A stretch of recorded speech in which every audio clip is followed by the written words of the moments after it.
The chairs reserved for my parents at my wedding remained empty. The wedding photos I sent to the family chat earned only a scene receipt, not a single heart. But 3 months later, at my company's family open house, they sprinted across the parking lot to embrace me. It wasn't for me. It was for the $150,000 Porsche gleaming behind me. I smiled and opened the trunk, revealing the end of their long-held indifference. I am Olivia Reese, 32 years old, and I was standing alone in the reception hall when the DJ, a well-meaning guy named Kevin, transitioned from Perfect by Ed Sheeran into the second slow song of the night. It was all of me. The irony was acidic. My husband, bless his heart, was being cornered by my colleagues from Norcrest Dynamics, who were compensating for the gaping familial void with aggressive enthusiasm and too many trips to the open bar. I watched them, a small cluster of risk analysts and accountants, trying to fill the space meant for parents, for a sister, for aunts and uncles. They were good people. They were not family. My gaze kept drifting to the 2 chairs at the head table, meticulously decorated with the same ivory sashes and single gardenia as mine. They were perfectly arranged, perfectly empty. They were not just empty, they were a statement, a void that had become a presence, louder than any of the music. I had checked my phone right before walking down the aisle. A nervous habit.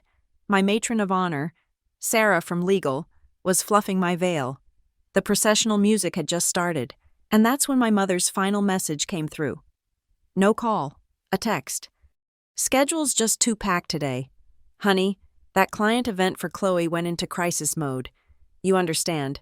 We'll make it up to you. Next time. For sure. Next time. As if a wedding was a dentist appointment you could reschedule. The crisis mode was standard procedure for them. Every event for my sister Chloe was a world-ending catastrophe that required all hands on deck. My wedding, it seemed, was a low-priority scheduling conflict. I read the message twice. The emoji she used, a nervous-looking smiley face, made it worse. It was a cartoon shield for an act of profound indifference. I didn't reply. I muted the thread. I put the phone on the table in the bridal suite, turned to Sarah, and said, "I'm ready." My father's contribution arrived an hour later, mid-reception. While I was trying to eat a piece of salmon I couldn't taste, a new email notification. The subject line, post-event feedback request. He had sent me a link to a Google form. I clicked it.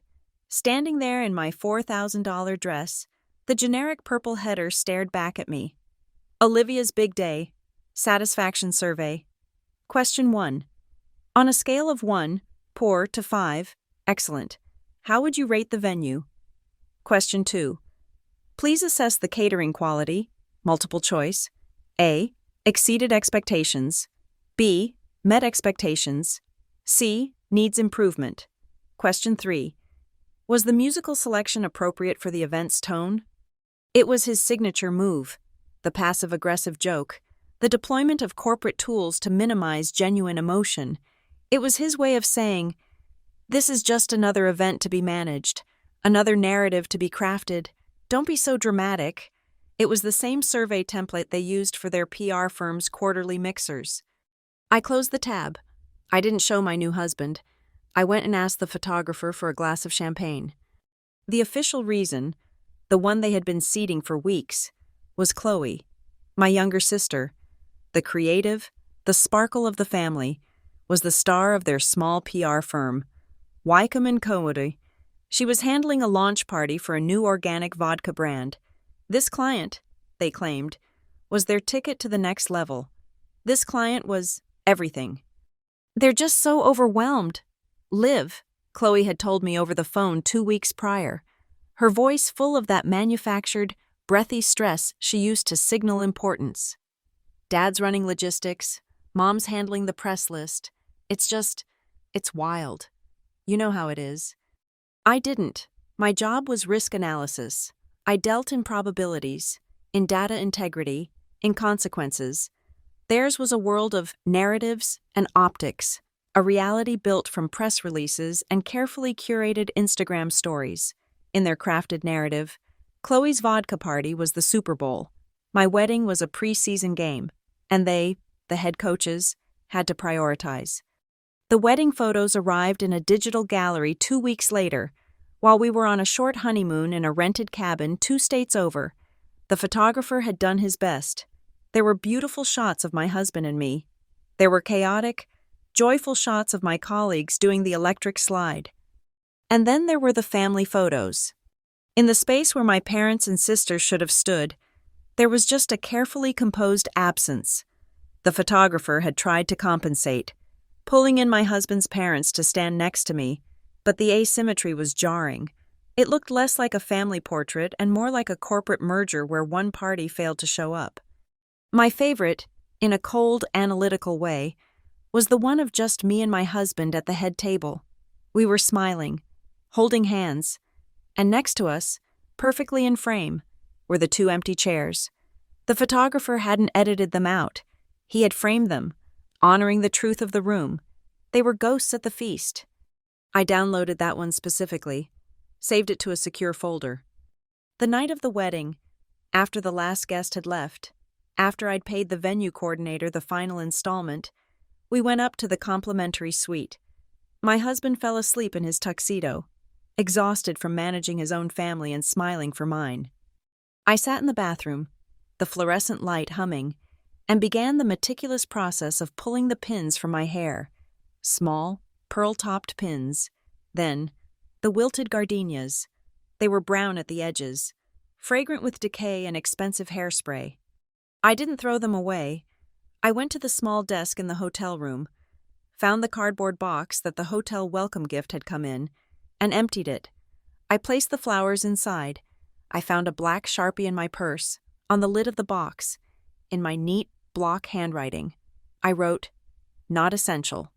I slid the box under the desk. Then, I took out my work notebook.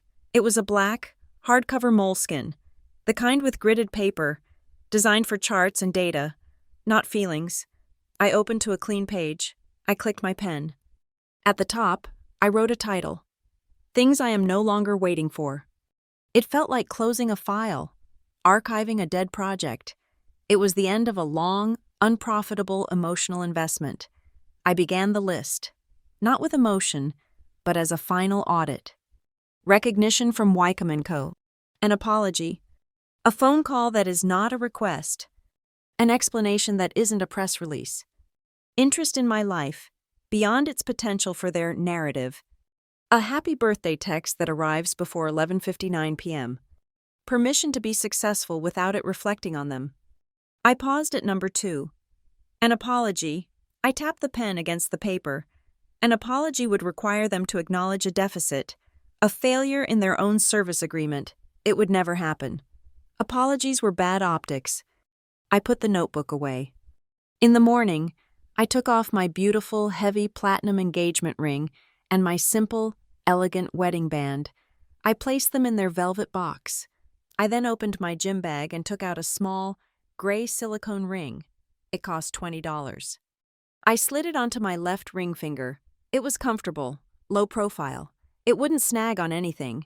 It wouldn't get in the way when I was typing up a risk matrix or pulling data at the gym. It was cheap. It was durable. It was practical. It was, I realized, the exact opposite of everything my family stood for. It was a perfect, quiet, and permanent declaration of my independence. It was as durable and as silent as I had become. My parents, Charles and Eleanor Reese, run a small public relations firm called Wycombe & Co. It's located in Greenford, a sleepy suburb that most people only know as an exit sign on the interstate. But to hear them tell it, Greenford is the undiscovered nexus of strategic communication, and their 2-room office above a struggling bakery is a boutique agency on par with anything on Madison Avenue. Their website is a masterpiece of American corporate minimalism. It features stock photos of diverse teams smiling in glass-walled boardrooms and one grainy black and white shot of my father, looking thoughtfully out a window, tie perfectly dimpled. Their tagline, plastered in a severe sans serif font, is, "We craft narratives." Their clients are exactly who you'd expect.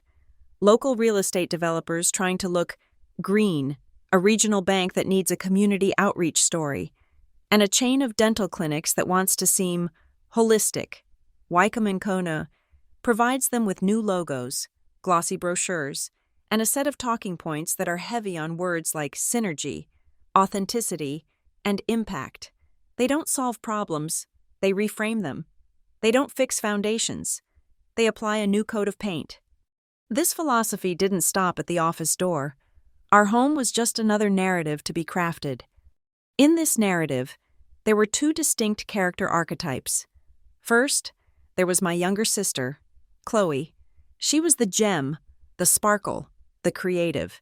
She was the one who, after getting a CS in statistics, was praised for her emotional intelligence that transcended mere numbers. She followed them into the family business, where her primary skill was her ability to be effortlessly charming and photogenic at client mixers. She was the protagonist of the Reese family story. And then there was me. I was the supporting cast. I was the diligent one. Olivia is so reliable. She's our rock, in their language. These were not compliments. Diligent meant boring. Reliable meant invisible. Rock meant a piece of furniture. I was the one who tested into the advanced math program, and my mother's only comment was, "Well, I hope that doesn't make you socially awkward." I was the one who got a full-ride scholarship, and my father joked that it was great for our tax planning. They had one core lesson, a family motto they repeated more often than "I love you." We'd be sitting at the dinner table, and my father would raise a glass of meticulously chosen, under $20 wine and say, "Children, remember, you don't tell the truth, you tell the version the audience wants to hear." This principle poisoned everything. Our family dinners weren't meals. They were workshops. They weren't a time to connect. They were a time to spin. "Chloe, honey," my mother would say, "when you tell the story about your internship, don't say you were making copies. Say you were managing the collateral flow for a key client activation. It sounds more dynamic."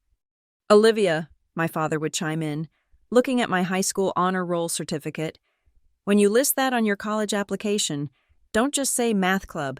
Say you led quantitative analysis projects. You have to sell the achievement. Liv, the achievement itself is just raw data." I learned to stop sharing. What was the point? Any genuine feeling or accomplishment I brought to them would be dissected, analyzed for its PR value, found wanting, and then handed back to me. Optimized. I learned that in my family. Truth was a messy first draft, and love was a synonym for good press. When I graduated from college with a degree in finance and risk management and landed a job at Norcrest Dynamics, a major functional foods corporation, I thought, perhaps naively, they might finally be impressed. Norcrest was a serious company. It was publicly traded. It had a campus in Lakefield, the actual city, not a suburb. I told my mother the news over the phone. There was a pause. "Norcrest Dynamics," she said, tasting the words. That sounds expensive. Good name recognition. Solid. Yes, I like that." "I'm going to be in their risk analysis division," I said. "That's nice, honey. Just make sure you get a good headshot for their internal newsletter." She never asked what I actually did. She didn't care about the complex risk matrices I built, the supply chain audits I ran, or the fact that I was responsible for identifying multi-million-dollar exposures. To her, the job was the title, and the title was a prop. The name Norcrest Dynamics was just a good line item for her to drop at a Greenford Chamber of Commerce luncheon. That was the moment the final cold gear clicked into place. I wasn't just the supporting character, I was a prop. My entire life, my achievements, my job, even my wedding, was only valuable to them insofar as it could be used as a set dressing for Chloe's story. My success was a backdrop to make her sparkle brighter.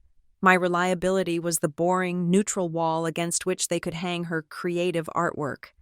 After the wedding, after the Google form and the next time text, I finally did what I should have done years ago.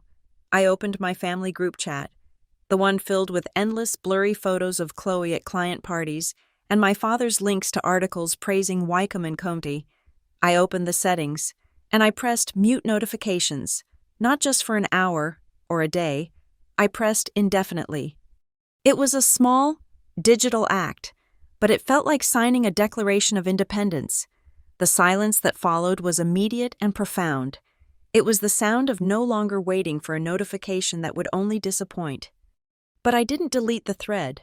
I didn't delete the years of emails. I didn't delete the text from my mother or the link from my father. I didn't delete the invoice from the wedding florist that my parents had offered to pay as their gift, which I quietly covered myself when it became 90 days past due. I am a risk analyst. My job is to document everything. I created a new encrypted folder on my personal drive, the same one where I kept my tax returns, my mortgage documents, and my car title. I named it Wycombe Ledger. I moved every relevant file into it, every email where they promised support and delivered an excuse, every text message that minimized my accomplishments, every invoice that proved their generosity was just another performance. I became the chief accountant of their silence, the auditor of their neglect. I tracked their liabilities. Good PR, my father always said, is about making the inconvenient facts disappear. It's about controlling the narrative so completely that no one even thinks to look for the paper trail. He taught me well, but he forgot the most important part of his own lesson. He taught me how to craft a narrative, but I taught myself how to deconstruct one. And to deconstruct a narrative, you need the original, unedited source material. You need the receipts. They were in the business of erasing the tracks. I was in the business of collecting them. I am a senior risk analyst at Norcrest Dynamics. We're a $10 billion corporation based in Lakefield, specializing in functional foods and wellness biocompounds. This is a polite way of saying we sell high-margin protein powders, synthetic vitamins, and adaptogen blends to people who believe they can biohack their way to immortality. My job is the antithesis of this marketing optimism. I live in the basement of the company's operations, in the world of fine print. I don't craft narratives. I dissect them. I scrutinize supplier contracts for liability loopholes. I run internal audits on manufacturing partners to see if their certified organic suppliers are actually just repackaging chemicals from a tanker. I am the one who, after weeks of data modeling, stamps a final PDF with one of 2 digital seals, approved or potential exposure. My desk is located on the 3rd floor, in a vast open-plan section with no windows. We call it the ghost row. We're the internal auditors, the risk managers, and the compliance officers. We are the people who ensure the company doesn't get sued into oblivion, and in return, no one in marketing or sales can ever remember our names. We are essential and invisible, the structural rebar hidden inside the concrete. It's a role I was practically born to play. My direct supervisor is Martin Hale, a vice president of operational strategy. Martin is a man who has built a career on the PowerPoint presentations of others. He has a booming voice, a firm handshake, and an innate ability to rephrase your data point as his strategic insight during a meeting you weren't invited to. He is a master of optics. He wears expensive suits, but has a cheap plastic keyboard. He doesn't create, he curates, and he curates, mostly, from my work folder. For the past 6 months, my entire focus has been Project Salt. It's the company's largest planned acquisition in a decade, the purchase of a mid-sized chain of diagnostic labs. The idea is to create a closed-loop system. We sell you the supplements, then we sell you the blood test to prove you need more of them. It's a brilliant, cynical, and a multi-billion-dollar idea. It's also a compliance nightmare. My job was to build the comprehensive risk matrix for the entire deal. This meant reviewing thousands of pages of due diligence, lab certifications, equipment leases, insurance policies, data privacy protocols under HIPAA, and the clinical trial results for their proprietary testing methods. I worked 80-hour weeks. I built a multi-layered financial model that stress-tested the acquisition against 17 different failure scenarios. I red-flagged 3 labs in their chain for having inconsistent certification histories. I delivered a 200-page report, complete with appendices and source data, directly to Martin's inbox. 2 days later, I saw the executive summary deck he was presenting to the C-suite. It was beautiful. All my data, all my findings, condensed into 10 perfect minimalist slides. The final slide, the one with the recommendations, was titled Hale's Go Forward Strategy. My name was not in the file properties. It wasn't in the footer. It wasn't anywhere. This was not new. This was the system. I would complete the work. I would send it to Martin, and he would paste it into his own template, effectively laundering my analysis into his leadership. At first, I tried to correct this. I followed the standard operating procedure, SOP, for project attribution. I sent my follow-up memos through our official governance, Risk and Compliance, GRC portal. This wasn't just an email. It was a trackable, time-stamped, and uneditable entry in the corporate record. Subject: Project SALT. Risk Matrix. Data Validation to Martin Hale. CC, Legal Department, Compliance Department, Body. Martin, per our discussion, attaching the finalized Risk Matrix, V.4.1.2, for Project SALT. This report validates the exposure points highlighted in sections 8.A and 8B. Please note that this version is the final, approved for review copy. All source data is archived under file path NCD Risk SALT FY25, Olivia Reese, Senior Risk Analyst. I was creating my own paper trail. I was logging the chain of custody for my own work. Martin did not like this. He couldn't argue with the GRC log. That would be a compliance violation in itself. So he did the next best thing. He went to human resources. I was called into a small, beige room by our HR business partner, a woman named Cynthia who spoke in a perpetual, calming whisper. "Olivia," she said, smiling a smile that did not involve her eyes. "We're just having a check-in about collaborative harmony. Martin feels you're not always being a team player." "Can you define team player?" I asked. "Well," she said, steepling her fingers, "it's about being flexible. It's about understanding that we all have different roles. Martin's role is to interface with leadership. Your role is to support that. When you send these formal memos, it can be perceived as not trusting the process or not trusting him." "I am following the SOP," I said. "It's a GRC requirement to log all risk-related documentation." Of course. No one is saying, don't follow policy," she said, as if policy were a childish hobby. "We just want to make sure you're being flexible in your approach. We want to optimize our interpersonal workflows. Just try to be more flexible." Flexible was the polite corporate word for shut up. Interpersonal workflows was the polite term for let him steal your work. Perception, in their world, was more important than the documented fact. My parents would have loved Cynthia. I walked out of that beige room and understood. I would get no help from HR. HR's job is not to protect employees. It's to protect the company from employees. So I became flexible. I stopped CCing legal on the GRC logs unless it was a Severity 1 risk. I smiled in the hallways. I told Martin his slides looked very clear, and I adapted my methods. I continued to do my job with meticulous precision. I still logged every document, but I added a new step. Before I sent any file, any Excel model, any PDF report, any draft memo, I embedded a micro watermark in it. It was invisible to the naked eye, a single pixel-high string of text, my employee ID number and the file's creation date, set to 1% opacity and hidden in the header of the raw data tab. In my PDFs, it was a vector-based microdot hidden in the period at the end of the confidentiality agreement on page 1. It was undetectable unless you knew exactly where to look and exactly what to look for. It was a digital signature that could not be stripped by a copy-paste. The document was digitally signed, yes, but this was personal. This was my name, carved into the digital wall. I became the perfect cubicle ghost. I haunted the data. I delivered my reports. Martin presented them. He got the applause in the executive meetings. I got the satisfaction of knowing that his entire career was being built on a foundation of my watermarked files. I got used to it. The silence at work, the erasure of my name. It felt no different from the silence in the family group chat.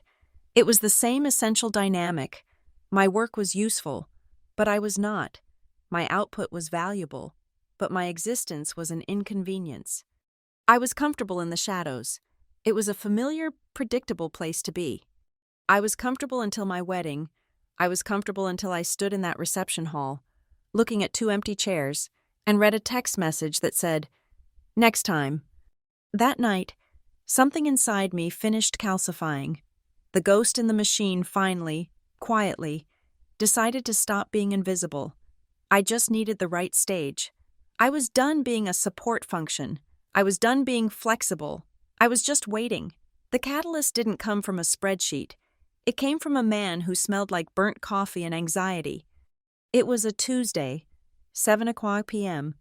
I was in the B2 parking garage, the concrete tomb under our gleaming glass tower. The air was thick with exhaust fumes and the hum of the ventilation system. I was walking to my gray sedan, indistinguishable from all the other mid-level manager sedans. "Ms. Reese?" The voice was quiet. I turned. It was Dr. Rowan, the head of R&D.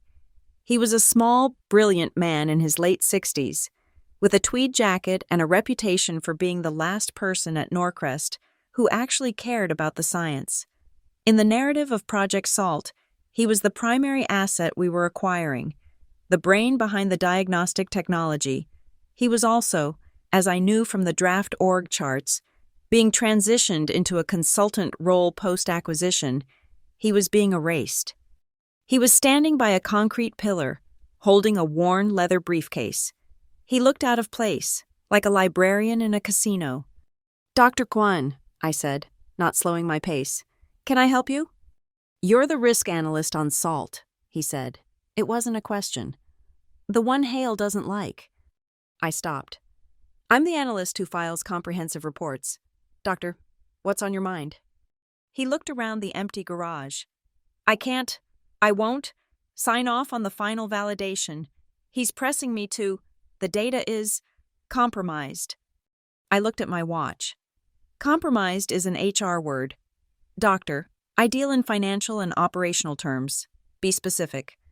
He opened his briefcase and took out a single sheet of paper, a printout of a chart.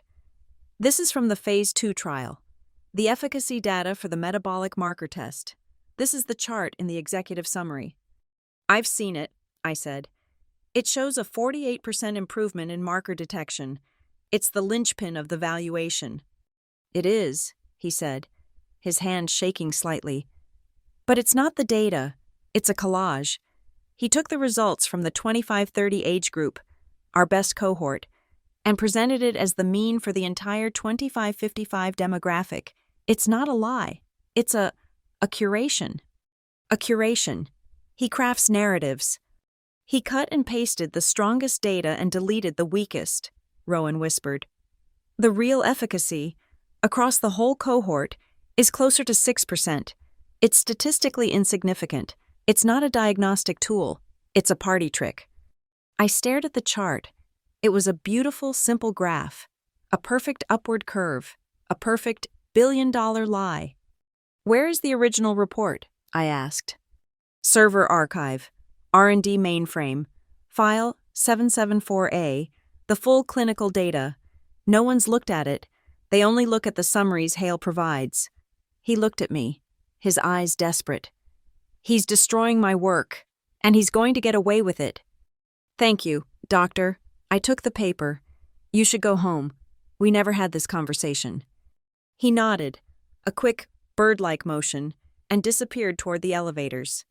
I didn't go home. I went back up to the 3rd floor. The ghost row was dark, lit only by the green glow of the emergency exit signs. I sat at my desk. I didn't access the R&D server. I didn't have the clearance, and it would leave a digital footprint. I didn't need to. I had the GRC portal. Every document related to a major acquisition must be logged in the GRC system for compliance. That included all due diligence reports. I opened the file repository for Project SALT. There it was. P-SALT Clinical Data XXSum, V4 PDF. This was Martin's beautiful curated summary. But the GRC system keeps everything. It tracks version history. I clicked the History tab. V.PO Draft. Uploaded by A.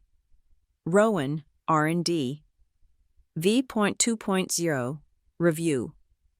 Uploaded by A. Rowan, R&D.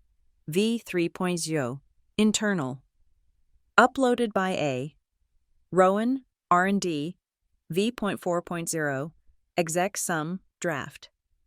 Uploaded by M. Hale, Ops. I opened V3.0.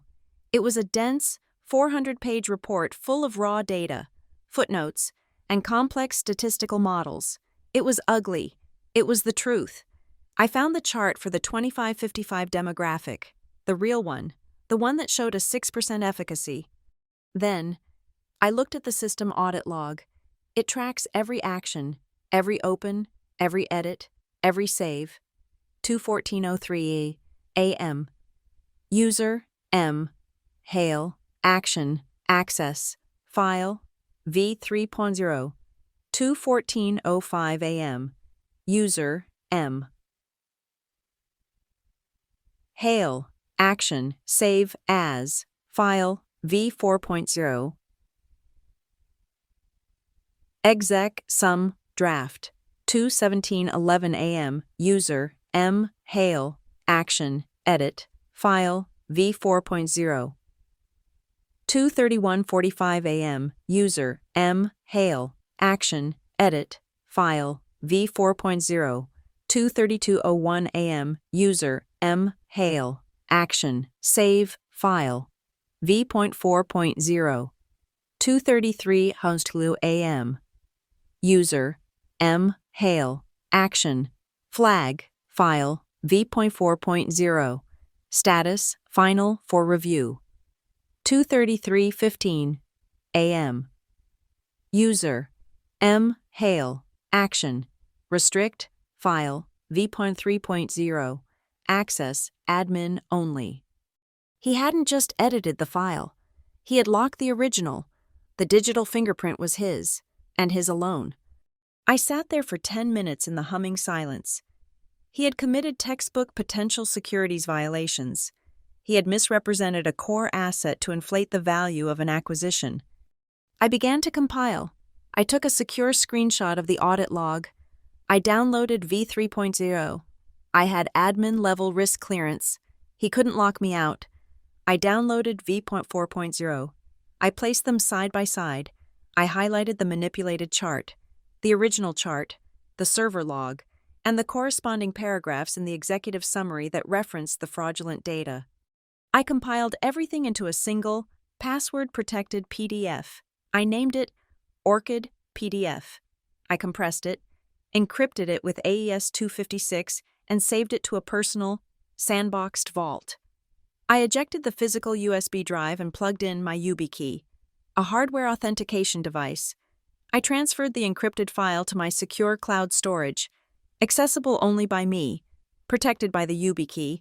No one on Earth could access that file without my physical key. The evidence was secured, but evidence wasn't enough. I had seen HR protect Martin. A whistleblower report would be buried. They would call it a disagreement over data interpretation. They would fire me for being not flexible. I needed an outside, unimpeachable source. I needed a third party. So I became one. 3 months prior, right after my wedding, I had formed a limited liability company. It was a simple online filing.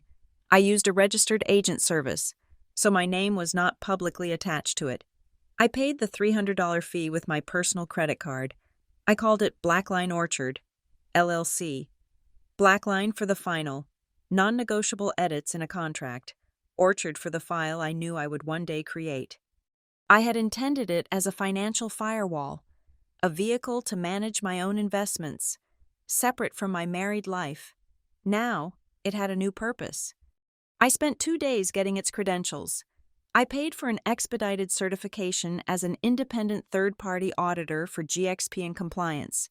It was just a matter of paperwork and fees, things I understood. Now, I had a weapon.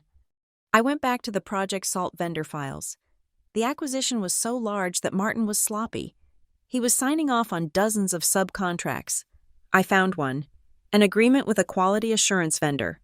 Buried in Appendix F, Section 4C, was a clause Martin had clearly never read. It stated that for any new biodiagnostic asset, a supplemental validation must be performed by a neutral, certified, and unaffiliated third party before the deal could close. It was a standard boilerplate clause the legal team had inserted, and Martin, in his rush, had just signed the main contract, ignoring the supplemental procedure. The next day, as Olivia Reese, I sent a GRC-logged memo to Martin. Subject: Project SALT, Compliance Pre-Action, App F Sec 4.C. Martin, per the QA vendor agreement, we are required to engage a neutral third party for supplemental validation. The primary vendor is conflicted. I have identified a certified, pre-vetted, and cost-effective auditor, Blackline Orchard, LLC. They are available to begin immediately. Please approve so we can check this box and keep the timeline. He approved it within 5 minutes. He didn't read the clause. He didn't check the vendor. He just saw check this box and keep the timeline.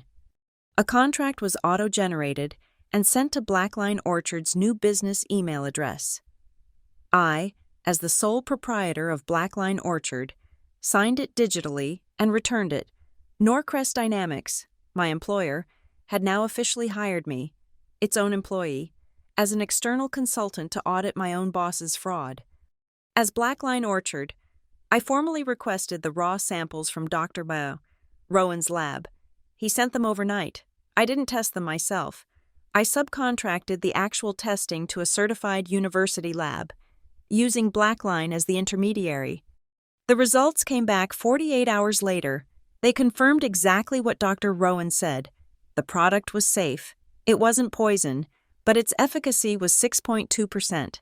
The 48% claim was pure, unadulterated PR. It was a lie built to sell a stock, not a product. I now had everything. As Blackline Orchard, I wrote a scathing, formal, 10-page vendor finding report, complete with the university lab's certified data. I detailed the critical discrepancy between internal due diligence, file VIA 4.0, and external validation. As Olivia Reese, I received this report. I opened the GRC portal. I opened Project SALT. I moved my mouse to the project status box. I clicked the drop-down menu and selected the one option that no one ever touches. I stamped the entire multi-billion-dollar project. High exposure, integrity risk. It was an irrevocable flag. The system automatically froze all progress, locked all related files, and sent an immediate, high-priority alert to the General Counsel and the Chief Financial Officer. I didn't tell Martin. I didn't tell HR. I opened the internal, anonymous whistleblower portal, but I didn't file anonymously. I signed my name. To General Counsel. Subject: Formal Whistleblower Report. Project SALT. Please see attached. The company is being exposed to significant securities fraud and SEC violation risk due to intentionally falsified due diligence, originating from VP Martin Hale. I have attached the complete evidence packet, ORCID, PDF, as well as the corroborating external vendor report from Blackline Orchard, our contracted auditor. I have, as per my duty, flagged the project in the GRC system. I pressed send. Then I made one final move. The family open house for Norcrest Dynamics was next week. It was a big PR event where employees brought their families for a day of corporate rah-rah. The entire executive committee, including the chairman of the board, would be there. I, as the principal of Blackline Orchard, LLC, sent an email to the office of the chairman. Subject: Urgent. Vendor briefing request. Project SALT. To the chairman of the board, as the external auditor of record for Project SALT, my firm, Blackline Orchard, has identified a critical, time-sensitive integrity risk that threatens the financial standing of the pending acquisition. We must brief you and the board immediately. We are available during the family open house event next week for an in-person presentation of our findings. The meeting was confirmed in under an hour. Conference Room A, 11:30 a.m. The stage was set. The audience was invited. I had the script. The GRC system alert that I had triggered was a silent, digital bomb. It didn't make a sound, but its blast radius hit the General Counsel, the CFO, and, of course, Martin Hale, all at the same microsecond. It took him 60 minutes. A red light flashed on my desk phone, the one reserved for internal-only calls, a single, ominous summons from his executive assistant. Martin needs to see you in his office, now. I didn't bring my notebook. I didn't bring my laptop. I brought only my employee ID. Martin's office was on the 12th floor, a corner unit with 2 walls of floor-to-ceiling glass overlooking Lakefield. It was an office designed to communicate power. When I walked in, he didn't ask me to sit. He was standing by the window, his back to me, looking down at the city. His expensive suit jacket was on. "I built my career in this building. Olivia," he said, his voice calm, conversational. 17 years. I started in the mailroom. Did you know that? I had not, I said. He turned. His face was not angry. It was a mask of profound, disappointed paternalism. It was a performance. "You've been here, 4 years? You're a good analyst. You're diligent. You're reliable." There it was, the same word my family used, the kiss of death. "Which is why I don't understand this," he said. He gestured to his monitor, which displayed the red GRC flag. This is a career-limiting move, a complete betrayal of trust. You went over my head. You locked the company's most important project for what? A data rounding error? "It was not a rounding error," I said, my voice as flat as the glass walls. "It was a material misrepresentation of asset efficacy." He walked over to his desk and leaned against it, crossing his arms. The mask of disappointment was gone, replaced by a cold, hard smile. This was the real Martin. "Let's be very, very clear," he said, dropping his voice. "Do you want to continue to have a career at Norcrest Dynamics? Or do you, perhaps, want to spend the next 5 years of your life trying to find a job as an analyst who got herself blacklisted for insubordination?" It was the classic threat, wrapped in polite HR speak. "I will destroy you." I did not react. I did not raise my voice. I simply became the compliance department. "Martin," I said, "as per the Employee Code of Conduct, Standard Operating Procedure W17, Section 4A, I have a fiduciary duty to protect the company from material and legal exposure. My duty, as a senior risk analyst, supersedes any internal reporting hierarchy. Once the external validation from Blackline Orchard, our contracted vendor, confirmed the data discrepancy, I was legally bound by SOP Q12, Section 8, to report the finding through the GRC portal and the official whistleblower channel. To do otherwise would have been gross negligence. I was reciting the handbook. I was a machine. He stared at me for a long, silent moment, and then he laughed. It was a short, sharp, ugly sound. "SOPs?" he sneered. "You're quoting the handbook at me? You're a child. You live in a world of rules. I live in the real world. In the real world. You just shot your career in the head to protect a clause." He pushed himself off the desk and walked over to his filing cabinet. He pulled out a fresh manila folder and threw it on his desk. "You're not a team player, Olivia. You're not flexible. You're a rogue employee. And rogue employees," he said, tapping the folder, "get put on performance improvement plans. I've already drafted yours. You have 30 days to improve your collaborative harmony. We both know how this ends. You can withdraw that flag right now. And this all goes away. Or you can sign this." The PIP, the corporate executioner's tool, it was a death warrant, a file of subjective complaints, negative attitude. Poor communication. Failure to align with team goals, That would create the paper trail HR needed to fire me for cause. He was checkmating me. I looked at the folder. Then I looked at him. "The PIP won't be necessary," I said. From my blazer pocket, I took out a single sheet of paper, folded in half. It was not Orchid PDF. It was not the Blackline report. It was just a simple printout of an Excel spreadsheet. I unfolded it and placed it on his desk, on top of the PIP folder. "I'm not flexible, Martin," I said. "I'm meticulous." He looked down at the paper. It was a snippet from the GRC server audit log, just a few lines. 2:14:03 a.m. User, M. Hale. Action, access, file, PSALT clinical, data, v3.0.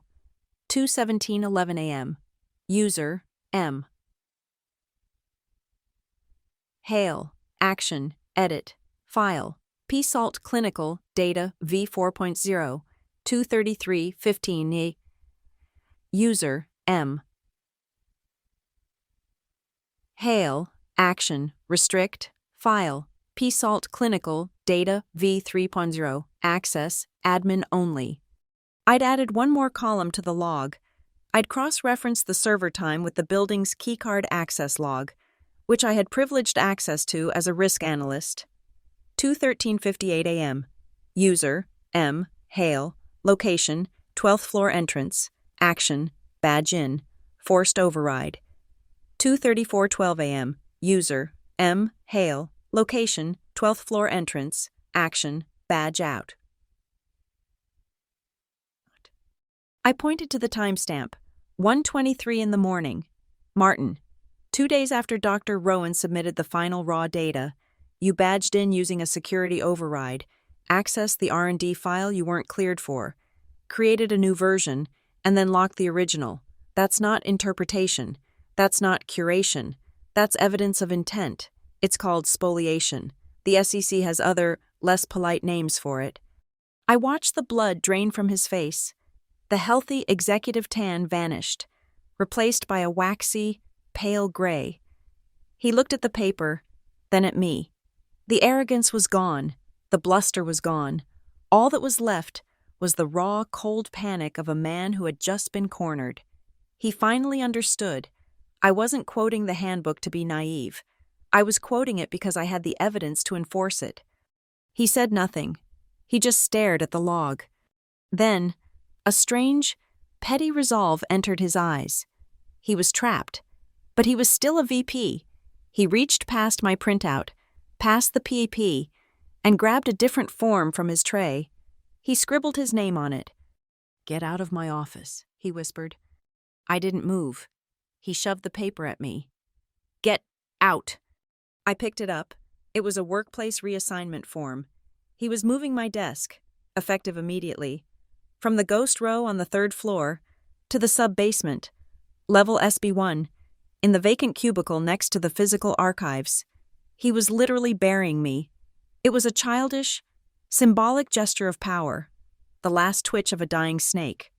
I almost smiled. "Acknowledged," I said. I folded the form and put it in my pocket. By the time I got back to my desk, the email from HR had already arrived. To Olivia Reese, CC, Martin Hale, Cynthia, HR. Subject, realignment for collaborative harmony. Dear Olivia, following a discussion with your manager, and in our ongoing effort to optimize interpersonal workflows and reduce collaborative friction, we are enacting a workplace adjustment, effective immediately. Your new workstation will be SB1 Neo 4. This move is designed to provide you with a focused environment to better leverage your key skills while allowing the Project SALT team to interface more directly with executive leadership. We value your flexibility and commitment. It was a masterpiece of corporate euphemism. Reduce collaborative friction meant remove you. Focused environment meant isolation. Value your flexibility meant you are being punished. They thought they were sidelining me. They thought they were cutting me off from the project. They didn't realize that I was the project. I hit reply all. Acknowledged. Thank you. Cynthia, I am happy to be flexible. I signed the desk move form and sent it to HR. I appeared defeated. I was a good, compliant, flexible employee. Then, I opened my calendar. I found the 11:30 a.m. slot on Monday, the day of the family open house. The meeting was already in there, booked by Blackline Orchard. The only attendee was the chairman of the board. I clicked edit. I added the entire executive committee. I added the general counsel. I added the chief financial officer. I added Cynthia from HR. I added Martin Hale. Subject: urgent. Vendor risk review and findings. Project SALT location, conference room A. Now it was no longer a secret. It was a public execution. My last move was to protect the evidence. My laptop contained the source files, the screenshots, the ORCID, PDF vault. They couldn't fire me. That would be illegal retaliation. But my laptop could have an accident, a routine IT wipe. I called internal security, not IT, security. This is Olivia Reese, Risk Management. I am calling to formally request an evidence seal and chain of custody transfer for my primary workstation. Laptop serial number NCD881A. I have filed a formal whistleblower report with the General Counsel regarding potential securities fraud. This device contains material evidence. I need it sealed and secured in your vault, as per SOP W17, Section 9, Protection of Corporate Assets. I will be at my desk in the sub-basement. The security officer on the line was ex-police. He didn't understand interpersonal workflows, but he understood chain of custody. Understood. Ms. Reese, a team is on their way. The trap was set. The evidence was secure. The invitations were sent. They had taken my desk. They had put me in the basement. They thought they had won. That night, I went home. I didn't celebrate. I opened my personal laptop. I went to the website of the official Porsche dealership in Lakefield. I scrolled past the new models. I went to the certified pre-owned section. I found what I was looking for: a 3-year-old 911 Carrera, silver, low mileage, full service history, certified. The price was $149,750. I had the cash. I had spent a decade being diligent, reliable, and invisible, and I had saved every penny. I filled out the online form. I paid the deposit. I arranged for my bank to wire the full amount in the morning. In the special instructions and delivery box, I typed a simple note. Please have the vehicle fully detailed and ready for pickup. I will be at the dealership to collect it on Monday, at 10:00 a.m. The day of the family open house, the day of the meeting. It was the perfect prop, the perfect bait, the perfect gleaming symbol for a family that only understands the language of optics. The Porsche 911 Carrera was Arctic silver. The temporary registration was a bright white piece of paper taped to the inside of the rear window, stark against the tinted glass. When the dealership manager handed me the key, I didn't feel a rush of adrenaline. I felt the precise, weighted balance of a necessary tool. I got in.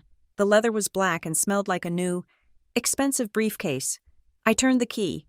The flat-six engine ignited not with a roar, but with a clean, metallic thrum. It was the sound of controlled power, of a system perfectly balanced. It was a deep, quiet hum that sounded like the apology no one had ever bothered to give me. I drove away from the dealership, obeying the speed limit. I drove to the Norcrest Dynamics campus. Today was the family open house. The entrance was flanked by bright blue and white balloons, twisting in the morning wind. A massive banner over the atrium read, Norcrest, we are family. The irony was so blatant it was almost lazy. I didn't drive to my old spot in the Ghost Row parking garage. I didn't drive down to the sub-basement, where my reassigned, tomb-like desk sat waiting. I drove directly into the executive visitor loop, right in front of the main atrium entrance.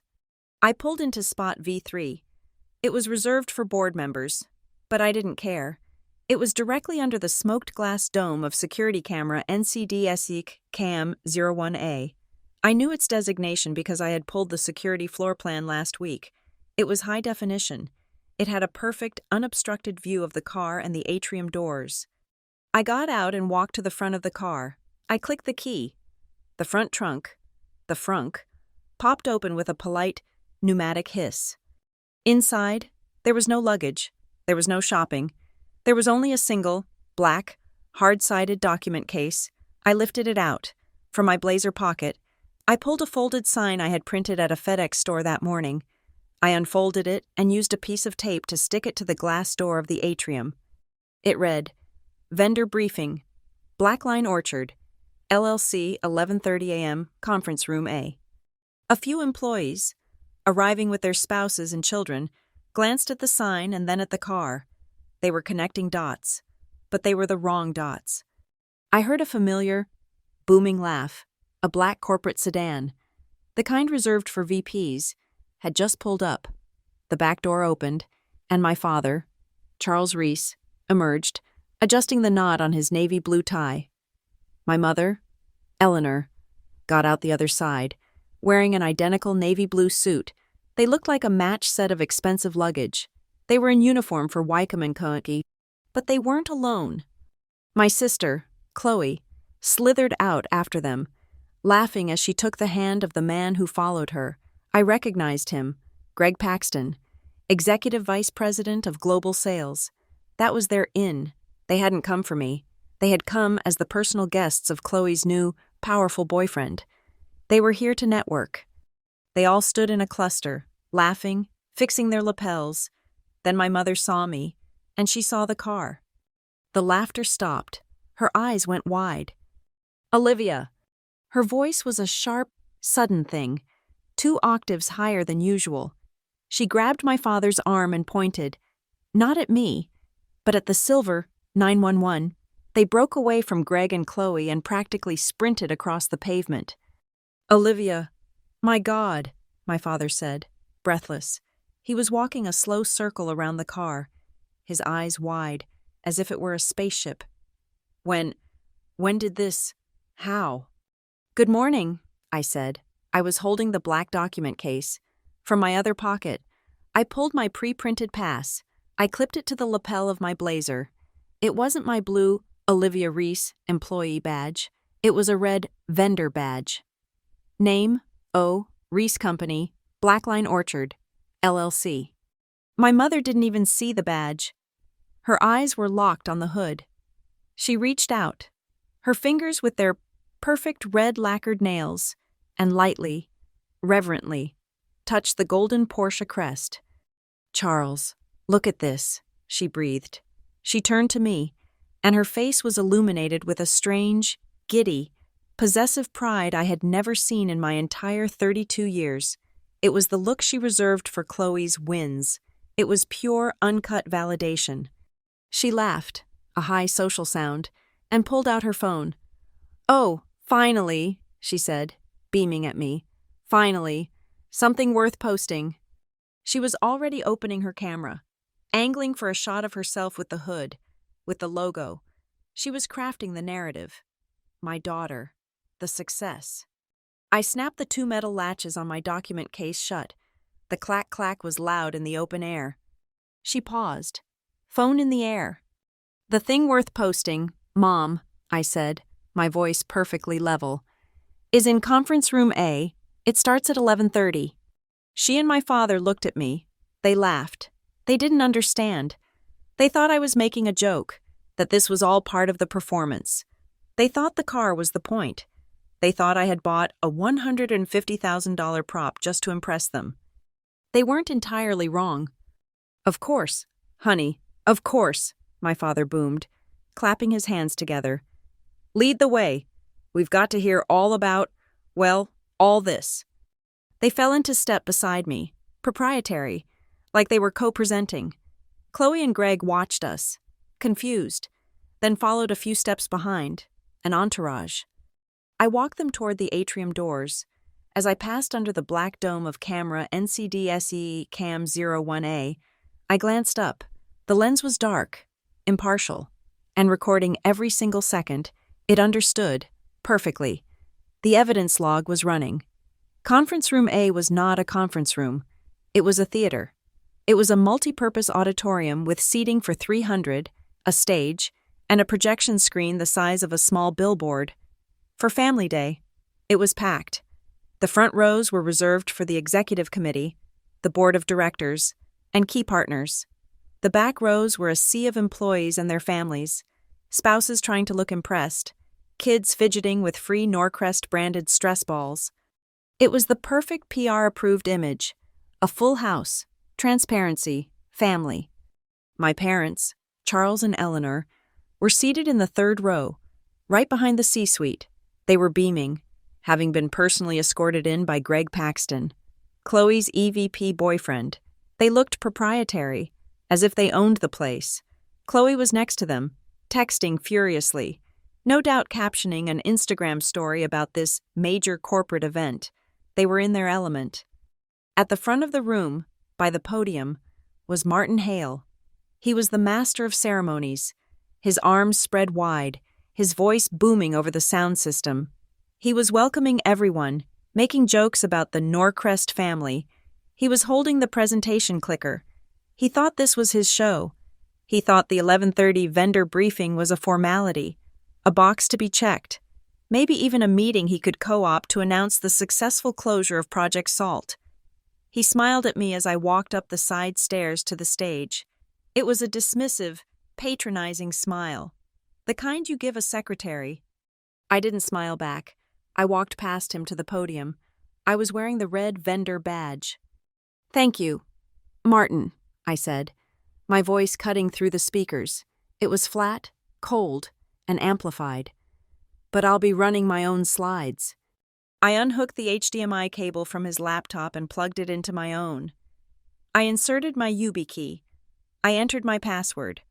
The projector flared, and Martin's "Welcome to the Family-Us" slide was replaced by a stark white screen with a single, black, severe logo.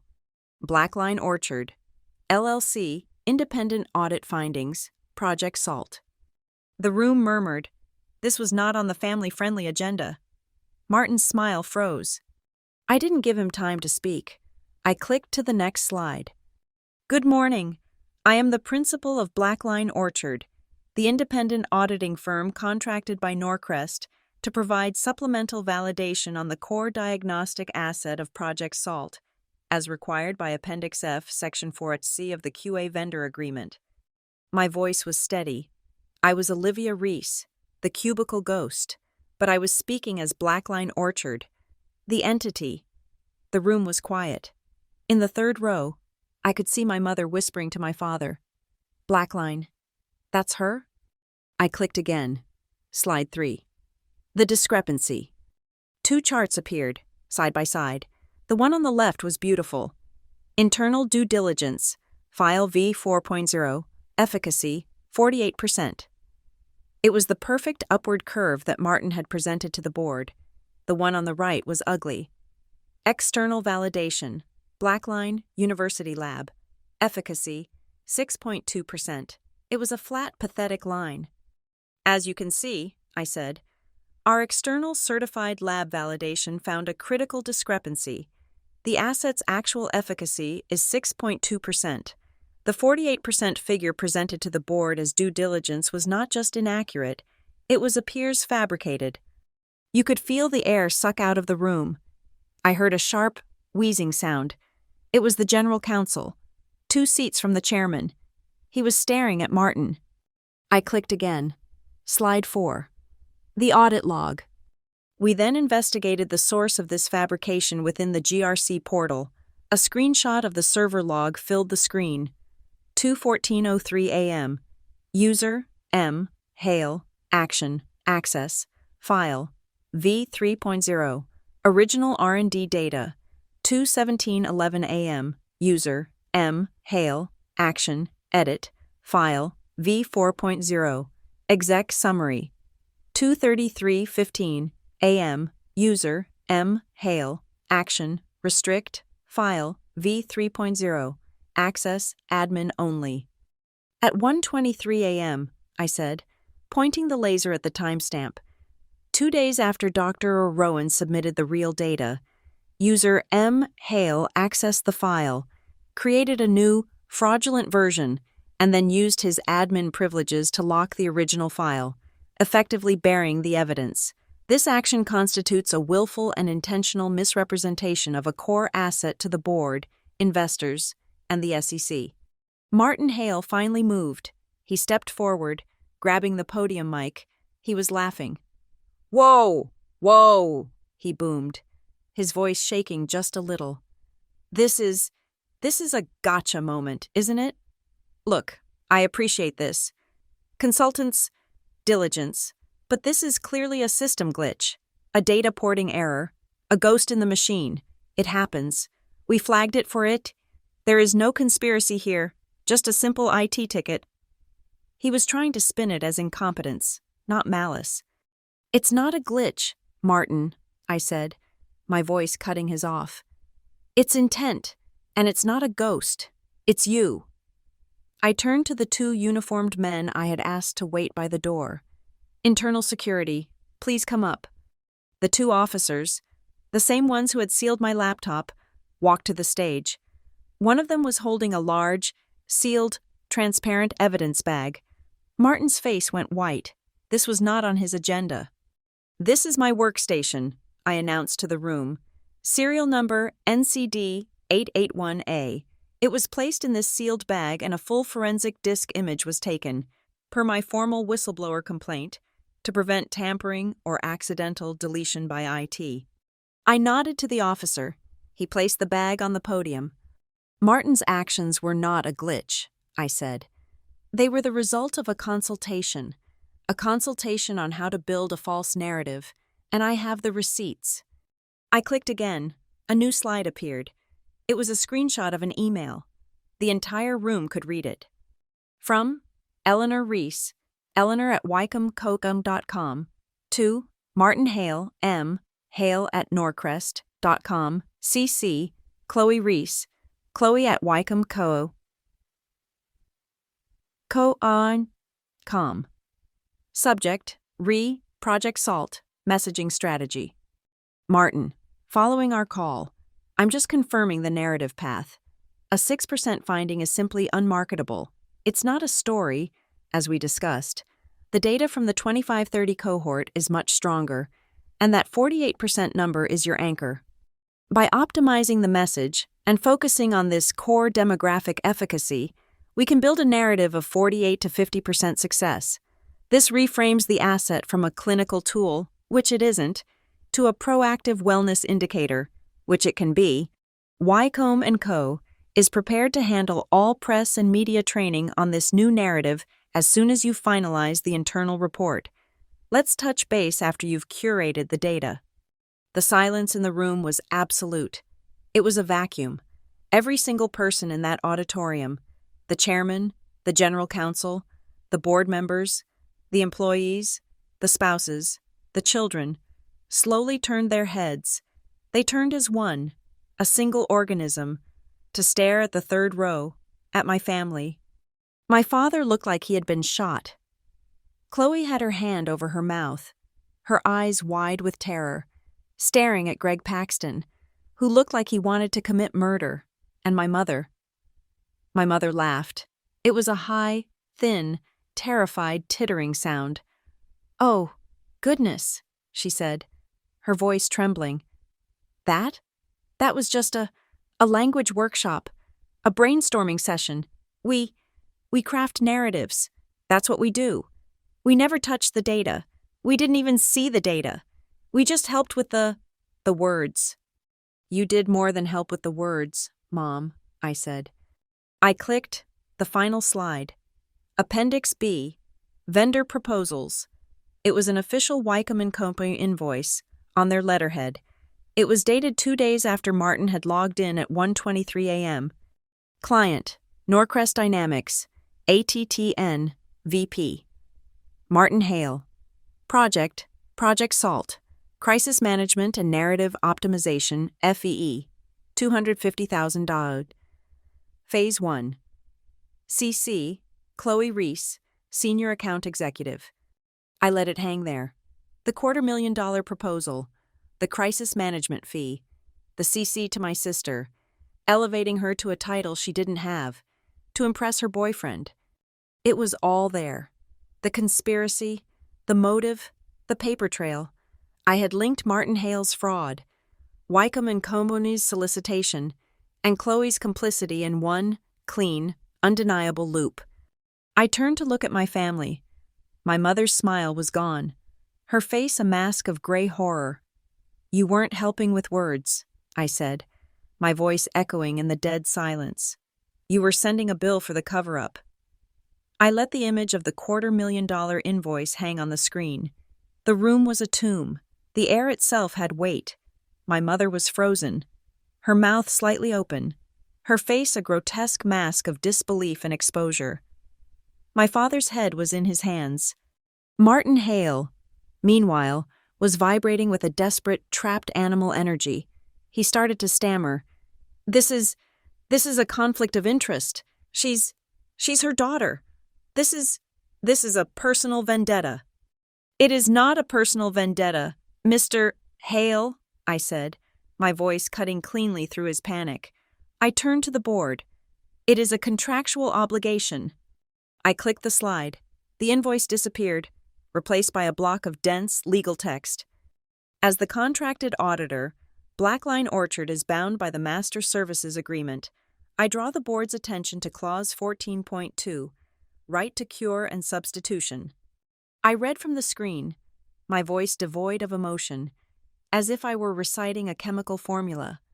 In the event that a primary vendor, or any of its subcontractors, is found to be in breach of GXP standards, compliance, or engaged in fraudulent misrepresentation, Norcrest Dynamics reserves the immediate right to substitute said vendor with a pre-approved, non-conflicted party to cure the compliance breach and ensure project integrity. I looked at the General Counsel, who was now standing up. "Mr. Chairman, ladies and gentlemen of the board," I said, "the original QA vendor, by subcontracting services to the fraudulent party Wycombe & Co., I nodded at my parents, is in gross violation of Clause 14.2. I clicked again. A new document appeared. It was a formal memo, signed by the General Counsel himself. As of 10:00 a.m. this morning, 2 hours before this meeting, the General Counsel, acting on the evidence provided in my whistleblower report, enacted Clause 14.2. Blackline Orchard, LLC, has been designated the temporary substitution partner and auditor of record for all of Project SALT, effective immediately. We are no longer just an auditor. We are the compliance cure. This was the switch, the kill switch. I wasn't an employee asking for justice. I was the external, legally empowered entity brought in to clean the house. Therefore, I continued, my first act as auditor of record is to announce the following. All active and pending contracts with the vendor Wycombe & Co. are hereby suspended. All invoices are frozen, pending a full forensic audit and investigation into their complicity in this fraud. My mother let out a small, strangled gasp. This wasn't just about PR. This was about money, their money. Martin Hale lunged for the podium. "This is a circus. You can't just... You believe her?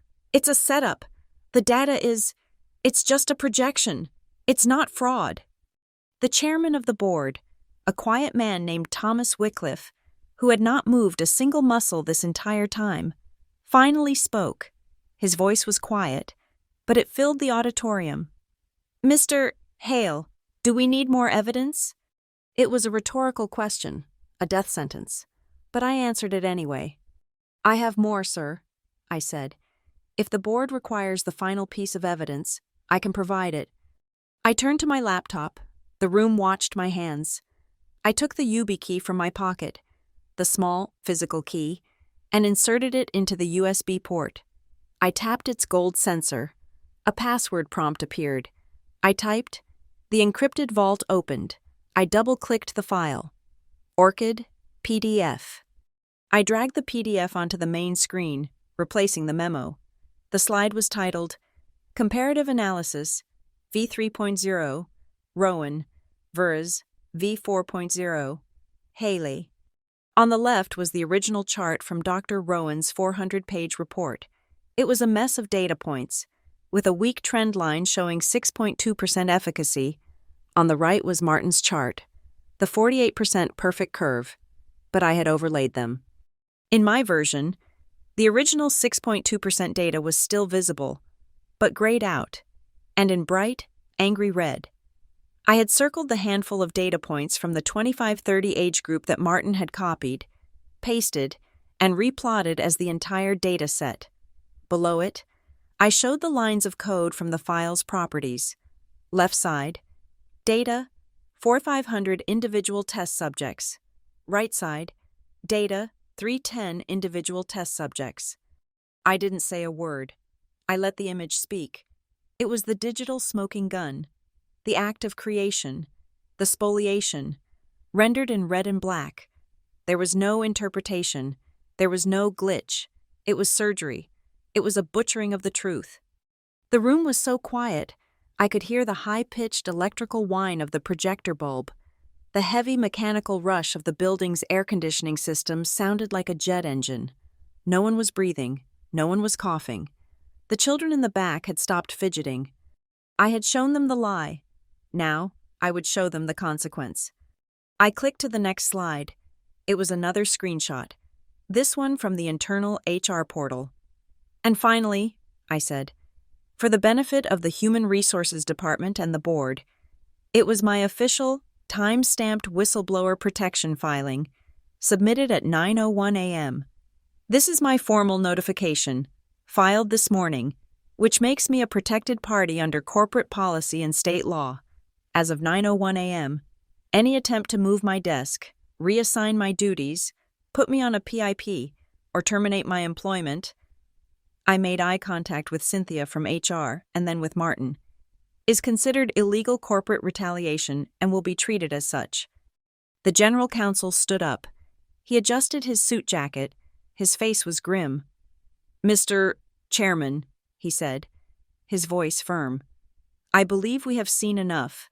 I formally recommend the immediate pre-termination suspension of Vice President Martin Hale, pending the results of a full internal and external investigation, which will be shared with the SEC. The chairman nodded once. Security. The two officers, who had been standing by the wall, moved. They didn't run. They walked, one on each side, up to Martin.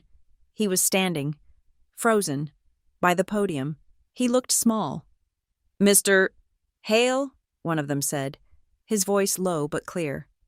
Please come with us. This is not— Martin stammered. Your badge and all corporate property, sir, the other officer said, holding out his hand.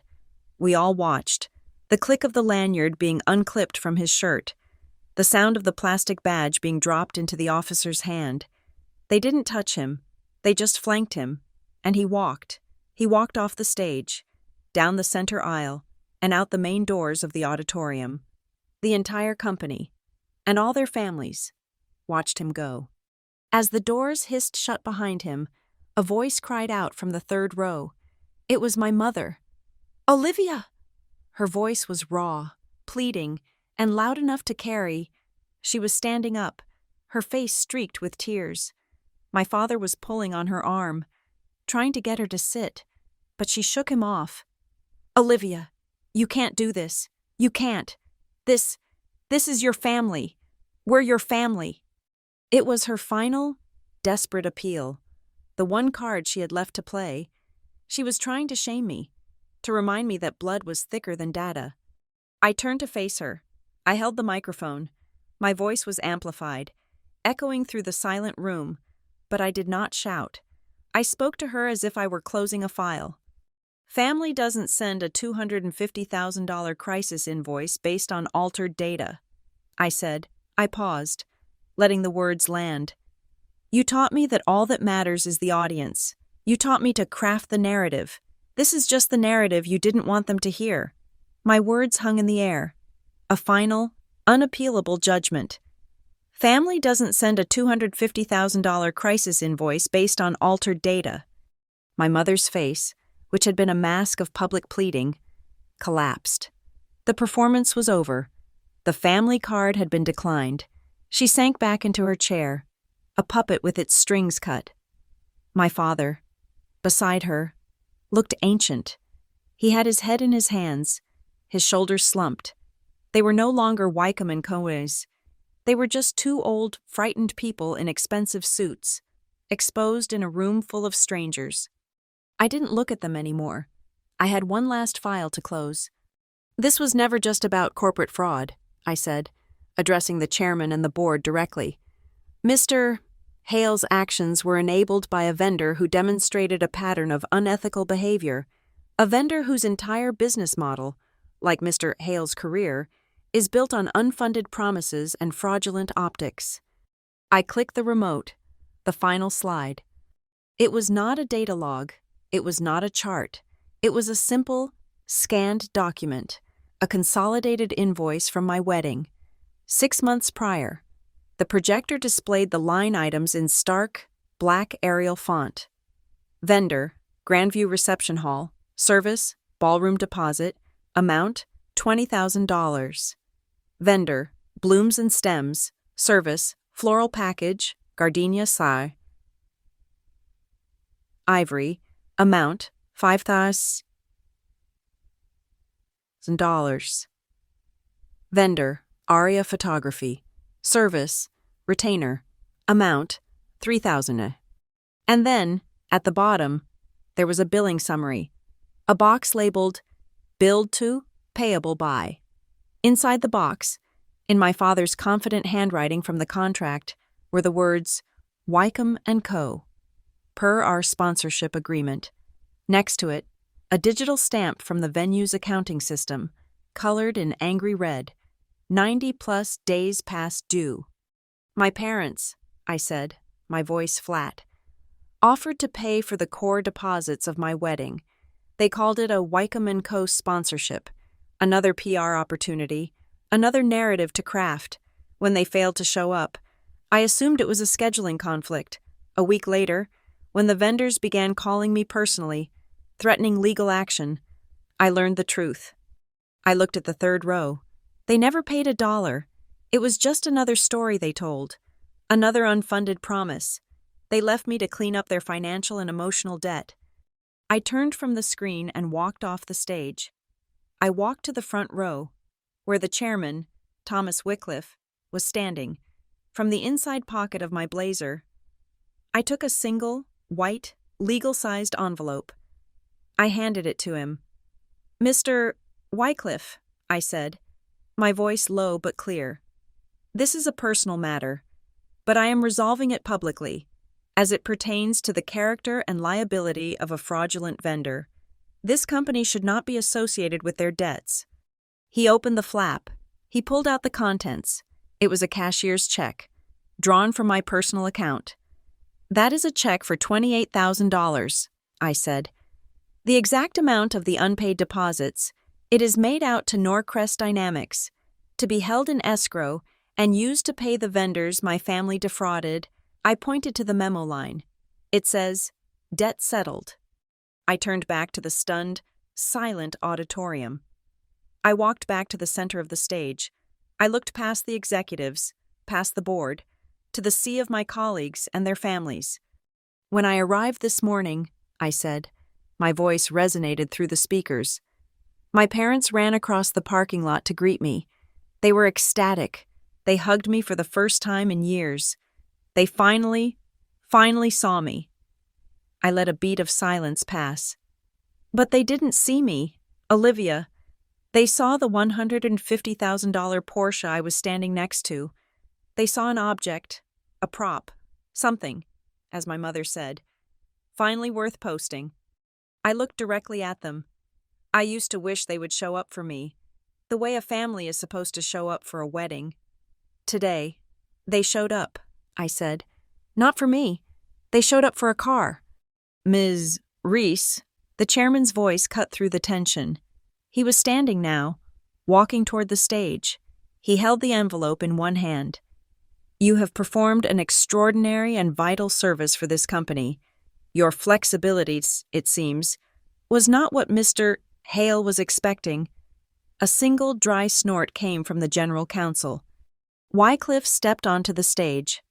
The board, in an emergency session this morning after reviewing your Orchid WOW PDF file, has authorized a complete restructuring of the Risk and Compliance Division, effective immediately. He looked at Cynthia from HR. The workplace adjustment that moved you to the sub-basement has been rescinded. He turned back to me. We are creating a new, independent division that will report directly to my office. It will have full authority and oversight. It will not be flexible. He reached into his own suit pocket. He pulled out a new blue Norcrest employee badge. He handed it to me. On behalf of the board of directors, Olivia, he said. I looked down at the badge. My own face stared back at me. Below it, the title. Olivia Reese, Director, Risk Integrity and Assurance. In front of 300 people. I reached up. I unclipped the red Vendor, Blackline Orchard, LLC badge from my lapel. I held it for a moment, then dropped it to the floor. It landed with a small plastic clatter. I clipped on my new one. The room was silent. It was not an execution. It was an investiture. No! The voice was a thin, sharp shriek. It was Chloe. She was on her feet, her face pale and blotchy, her lip trembling. Greg Paxton, her EVP boyfriend, looked like he wanted to be vaporized. He was grabbing her arm, trying to pull her down. Chloe, stop! Don't! She ripped her arm away. You! She screamed at me. You did this. You hid this. You set us up. You were always jealous. You hated us. Hate was an emotional word. I was a risk analyst. Jealousy was a narrative. I was a director. I looked at my sister, the gem, the sparkle, now just a terrified, overprivileged woman who had been CC'd on a felony. I didn't hide anything. Chloe, I said. My voice was calm. It didn't need the microphone, but I used it anyway. The data was in the GRC portal. The invoices were in my files. You just never bothered to look at anything that wasn't about you. I didn't set you up. I just set a meeting. I looked from her, to my parents, to the chairman, to the black, impassive lens of the security camera at the back of the room. I just waited, I said, for the right room, the right people, and the right camera. That was the end. There was no argument left. The general counsel stepped to the podium. Ladies and gentlemen, this concludes the formal presentation. The, family day activities and refreshments are available in the main atrium. Thank you. It was a dismissal, a great collective scrape of chairs. People began to stand. Slowly, awkwardly. No one was clapping. No one was speaking. The silence was louder than any applause. I saw my parents. They didn't stand. They just sat, broken, in the third row. As hundreds of people filed past them, politely averting their gaze, they were invisible. I turned my back to them. I turned to my laptop. I methodically unplugged the HDMI cable. The giant screen went black. I unplugged my YubiKey and put it in my pocket. I closed the lid of my laptop. I slid the laptop into my black document case. I snapped the two metal latches shut. Clack, clack. I picked it up. I walked off the stage. I didn't look at my new boss. I didn't look at my colleagues. I didn't look at my family. I walked down the center aisle, a solitary figure in a sea of departing bodies. I pushed through the main doors, into the bright, sun-filled atrium, and then out the main glass doors of the building. The Arctic silver Porsche was exactly where I had left it, gleaming. I saw them, a small cluster of employees. The ones who had been in the back were already on their phones. They were pointing them at the car, whispering, trying to get a picture of the mythical $150,000 car that had started this. They were too late. The story was never about the car. I walked up to it. I clicked the key. The front trunk hissed open. I placed the black document case inside. I closed it. Their jealousy, their shock, their sudden, desperate interest in me. It had nowhere to go. It was an electrical charge with no ground. The truth was in the room, locked in the evidence file, and the car was just a piece of metal. It had served its purpose. I felt nothing. No, that wasn't true. I felt balanced. The ledger was settled. I had not said, "I'm sorry," and for the first time in my life, I did not need to hear it. I got into the driver's seat. The black leather was cool and smooth, a stark contrast to the hot, sticky adrenaline of the conference room. I did not slam the door. I closed it with a firm, quiet thud. The sound was heavy, final. It sealed me in. The smell of the cabin was a mixture of German leather and new electronics, a clean, sterile smell. The absolute opposite of the stale, recycled air of the office, the opposite of the cloying, fake gardenia perfume my mother always wore. I put my hands on the steering wheel. I could still feel the faint tremor in my fingers, the last vibrating string of the confrontation. I looked at the cockpit. The gauges were clear, precise, digital and analog, data, just clean data, RPMs, oil pressure, fuel, speed, a dashboard that told the truth. From the center console, I took my sunglasses, simple, black frames, not a fashion statement, a tool, a shield. I put them on. The world outside the windshield, the atrium, the milling, confused employees, the bright, accusing sun. It all sharpened, the glare vanishing, the colors becoming deeper, more defined. I could see everything, but no one could see my eyes. I put the key in the ignition. I turned it. The engine fired. It was not a vulgar, screaming roar. It was a tight, mechanically perfect bark that instantly settled into a low, resonant, powerful hum. It was the sound of a perfectly balanced system, the sound of potential, held in reserve. It was the sound of a period at the end of a very long, very complicated sentence. I clicked my seatbelt, a solid, satisfying click. I looked in the rearview mirror. They were there, a small, pathetic tableau, framed in the center of the mirror, about 50 yards away. They looked like a photograph from a newspaper. Local PR firm disgraced. My mother was still in her chair, my father's arm around her. But it wasn't a comfort. It was a restraint. Chloe was standing, her face blotchy and red, screaming at Greg Paxton, who was holding his hands up, backing away from her, his own face a mask of cold. Professional fury. He was already calculating the blast radius. He was already drafting the internal memo that would distance himself from her. He was, I noted with clinical detachment, just like me. A few employees, my former colleagues, were standing in clusters, whispering. They were staring at me, at the car. I watched them for a moment, my family, the architects of my invisibility. They looked small. They looked blurry. They were no longer the main feature. They were just text.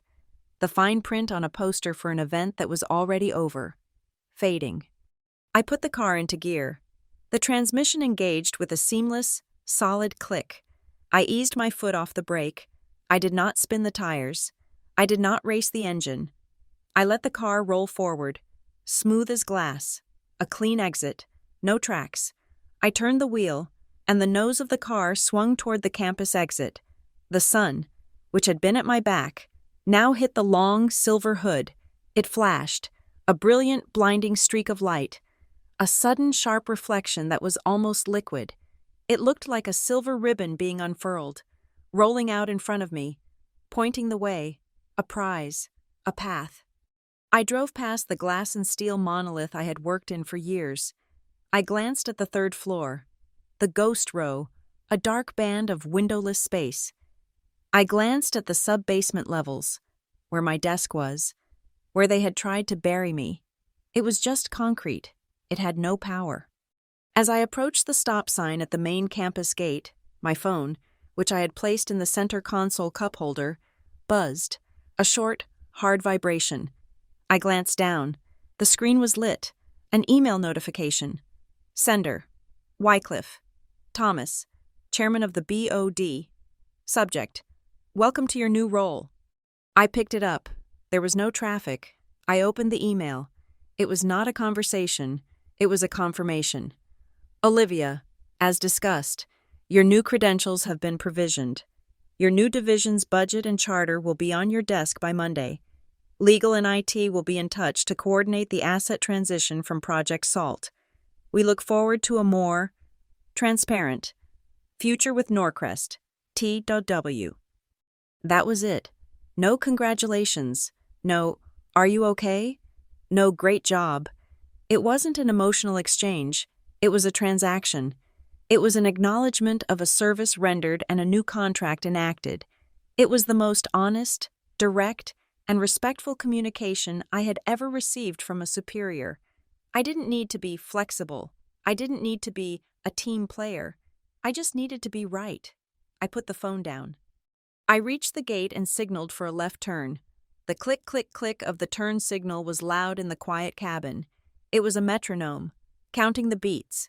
I waited for a truck to pass, and in that pause, I thought about the two stages. The first stage was my wedding, the empty chairs, the wilted gardenias I put in the not essential box, the scene receipt, the Google form. It was a stage that had been set for family, a performance of love and connection, but the main actors had refused their roles. Their absence was the entire story. It was a play about my invisibility. The second stage was Conference Room A, the packed house, the giant screen, the projector, the microphones, the orchid PDF file, the chain of custody bag. It was a stage set for corporate transparency, a performance of We Are Family. This time, the main actors were present, my parents, Chloe, Martin, but they were not the actors. They were the props. I was the writer, I was the director, and I had forced them to play the roles their actions had cast them in. It was a play about their exposure. 2 stages, 2 audiences, 1 single, unavoidable conclusion. You don't tell the truth. You tell the version the audience wants to hear.